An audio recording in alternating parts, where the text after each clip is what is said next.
Friends good morning అండి. ఈరోజైతే శ్రావణ మాసంలో వచ్చినటువంటి 4వ శుక్రవారం, లాస్ట్ శుక్రవారం అనమాట. కొన్నిసార్లు 5 శుక్రవారాలు కూడా వస్తాయి కదా.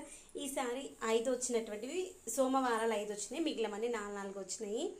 అయితే ఈ యొక్క లాస్ట్ శుక్రవారం రోజు నేను ఈ విధంగానైతే పూజ చేసుకున్నాను. అమ్మవారికి ప్రసాదంగానైతే పరమాన్నం వండి పెట్టాను, బెల్లం అన్నం అంటాం కదా, అది వండి పెట్టాను. ఈ విధంగానైతే పూజ చేసుకున్నాను. చాలా తృప్తిగా అనిపించింది.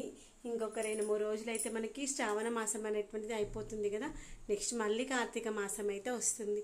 మీలో ఎంతమందికి కార్తీక మాసంలో ఉపవాసాలు ఉంటారు కామెంట్ సెక్షన్లో చెప్పండి. నేనైతే శ్రావణ మాసము, కార్తీక మాసం, మాఘమాసం, ధనుర్మాసము, తర్వాత నవరాత్రుల టైంలో అలా చేస్తూ ఉంటాను అనమాట ఫాస్టింగ్స్.